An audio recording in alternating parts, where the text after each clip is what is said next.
Hello, viewers. This is Michael from School Reviews, bringing you a new podcast on myself called Super Sentai Review. And like always, I'm going to speak very loudly, very clearly, and very slowly in case you don't understand me. Also, I try to do my best not to breathe so hard during this art podcast recording as well, not to cause any art feedback as well. And finally, if you're under 18, this art podcast recording will contain adult language. Once again, if you're under 18, this audio podcast recording will change to adult language if you're under 18. Now, if you're over 18, then you go to watch this audio podcast recording. Now, with this and everything else out the way, let's get into Gozyuger. Gozyuger. So basically, we start off on the previous episode, and we find where the other Rangers finally meet Eagle or the Green Ranger. So basically, it turns out that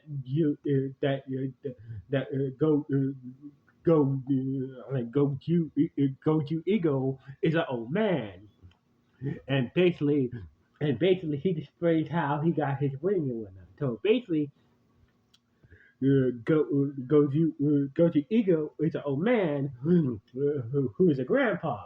So basically, one day, sorry about the crunching sound. I didn't eat anything today. So one day, he was talking to he was talking to his grandson. He was just living his life with his grandson and his son, and at their house, and basically while he was watering his bonsai trees outside, bonsai tree garden, he found the Goju eagle wing, and basically he put on the wing, and that's when the Tegazord said that I will grant you any wish, but in exchange you must be a warrior for me. And basically, Joe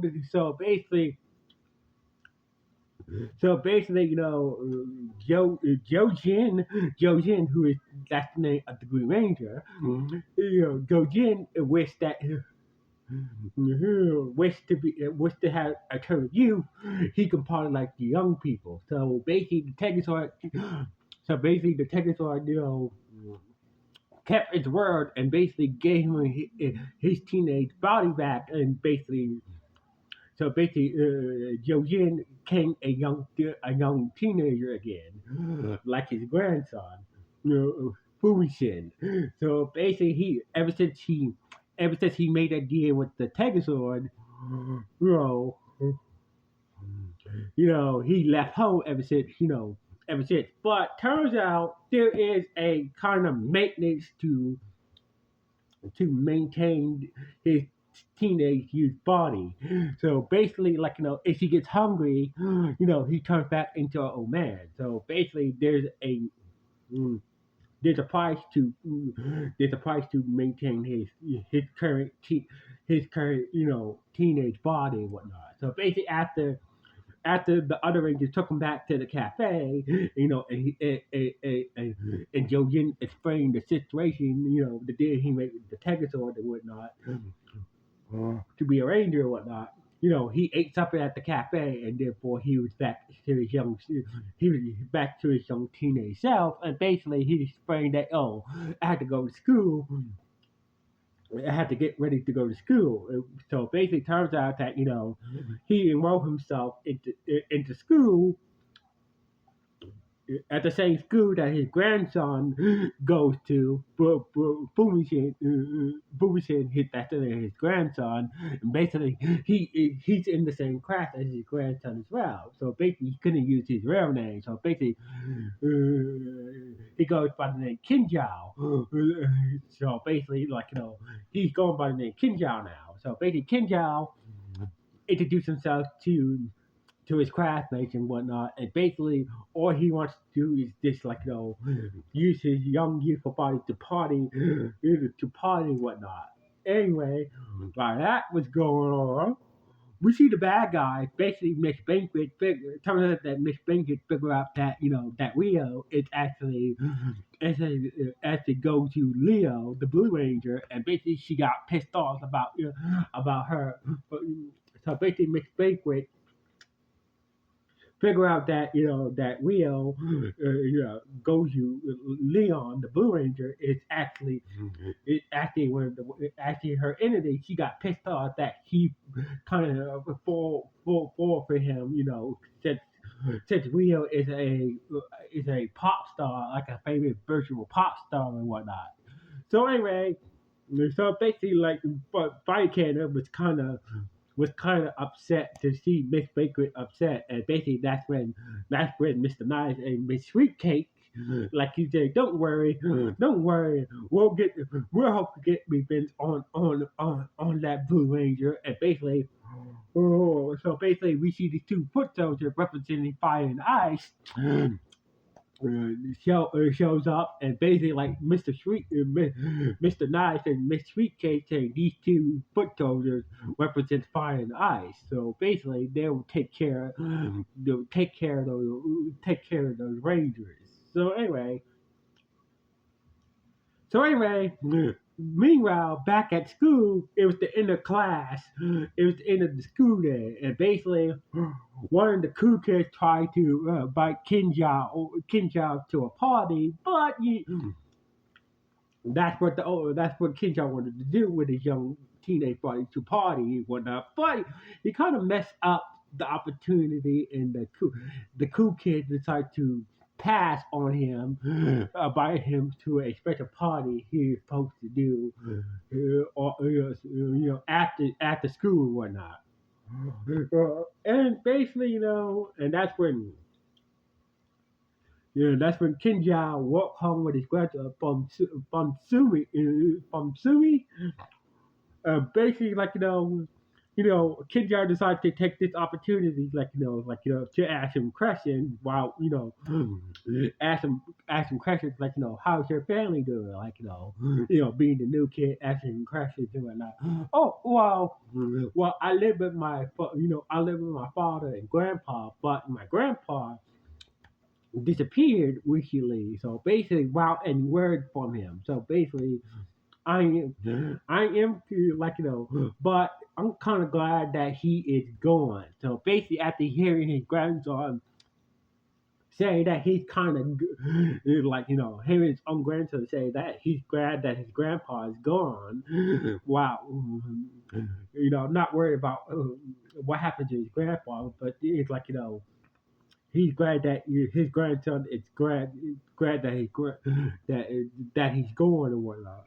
Cause he's a stubborn, stuck up old man. So basically, or sometimes we do bump heads and whatnot. So basically, that's the reason why he said that. Cause turns out that Kenya is a very stubborn, stuck up, stubborn and stuck up, and whatnot. So basically, Kinshasa started to grab Fujian, and basically what they you don't care about your grandpa who disappeared, hey, like I said before, and basically, and also he said the Fujian said something else that said something else, said something else about his life. He just doesn't want to. He doesn't want to do anything with his life. He just wanted to be a person who's carefree, whatnot. He doesn't want to be like his grandpa or his father and whatnot. He just wants to live his life carefree, and that pissed off Kinjo a bit, even more. And basically, and that's when Fumishin, hey, you acting all weird, new kid. So basically, I'm gonna leave. So basically, let me go. And basically, his grandson laughed. And basically, what, after hearing that,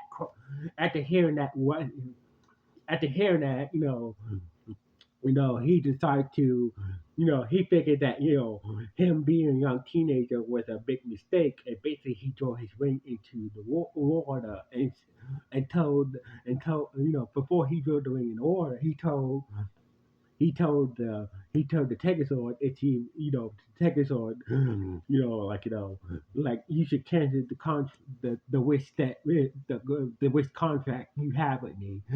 After hearing those awful things to his grandson and whatnot. So anyway, then we cut to that's where it got to some Sumi, the black go user of Gozyu unicorn, and she was about to fight this lawyer that that had something to do with her sister or some shit like that. And basically, turns out this lawyer has the Ryusoulger ring, and turns out that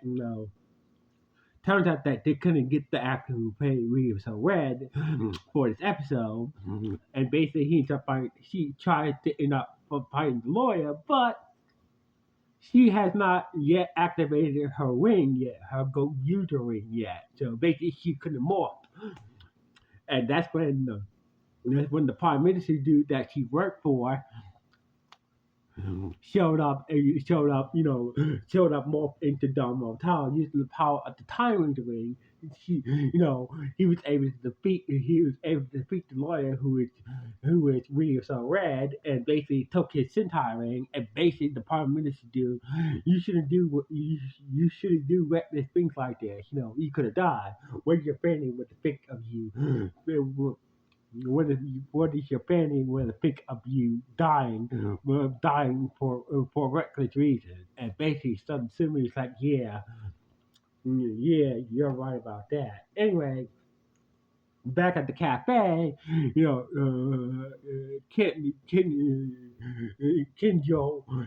was talking to Hao, and basically, like, Hao was like, oh, what do you expect, what do you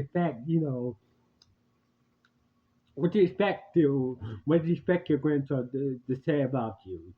I know, family is complicated and whatnot. So basically, like,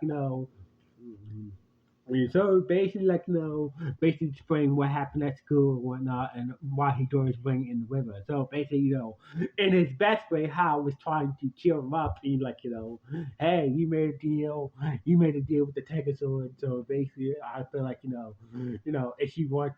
if you want to continue, if you want to go back to your old life, you know, go back to your old life, go ahead. If you want to continue to be being one of us, it's whatever. So basically, in his best way, and basically, then we cut to the school that cool kid who tried. That cool kid from Kinjo's class was sucked up by this monster, by this party monster and whatnot. So the cool kid almost tried, who almost invited, Kinja to a party, got sucked up, got sucked up by this monster, this party monster, and basically started to cause havoc. So basically, it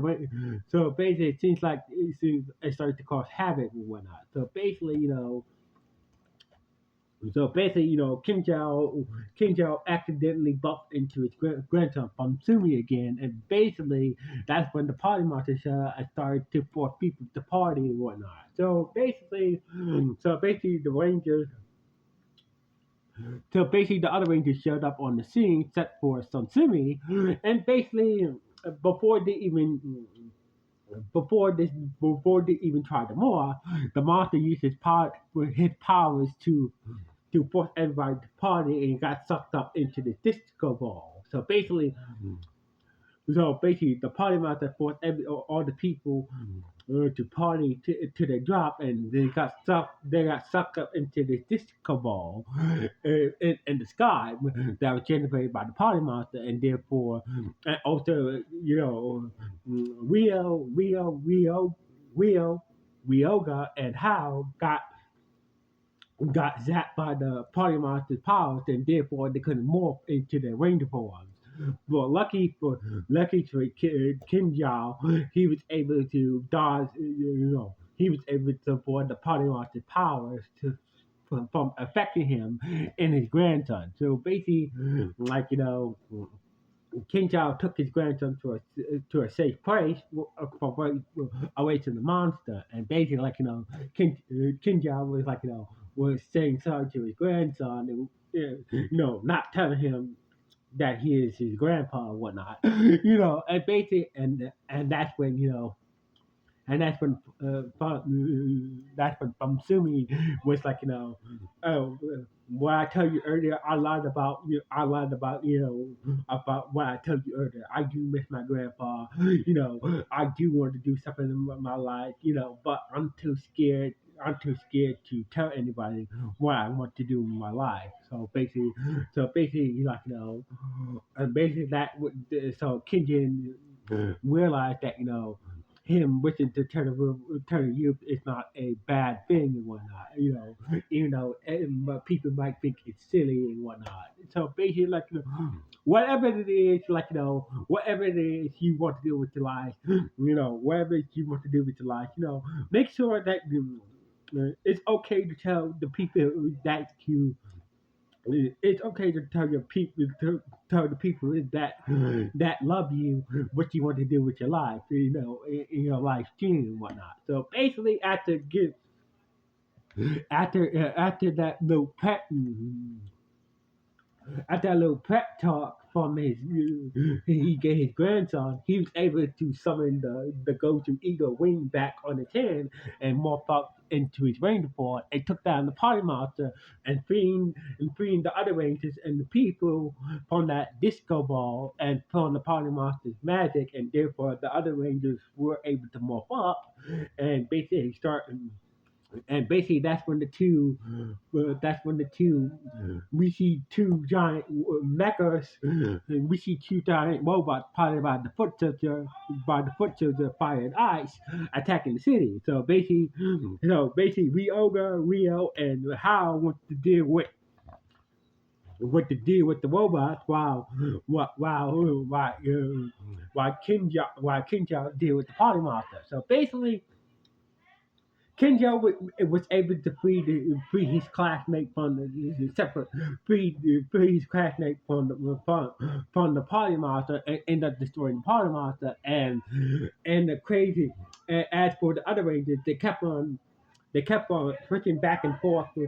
They kept on switching back and forth, different between the different Megazord modes and the Tegazord, Megazord, and basically they was able to take down the Putjibs with fire and ice and their mechas and whatnot, and basically the day was saved and whatnot. So anyway, on to be told, so basically Kinja went to his house and basically and so Bonsu told his dad that I want to be an artist, and my dream is to be an artist. So basically tell his dad that he wants to be an artist, and his dad was like, okay then, whatever you want to do with your life, you always got my support. And so basically, the father was very accepted, was like, okay, was very accepted that he wants to be an artist, and seems like he's very accepted to what he wants to do in his own life and whatnot. So anyway,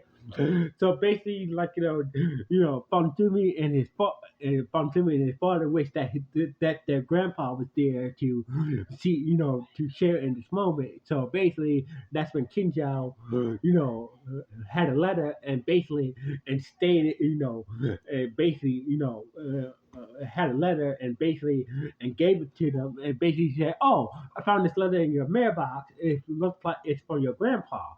And basically, grandpa, it said that don't worry, I'm okay. You two, I'll be home soon. So anyway, or at least we know that Fontubi and his father was glad that that the letter get the letter that what kind of relief that that they got word from their grandpa, even though they don't know that Kinja is his grandpa in a teenage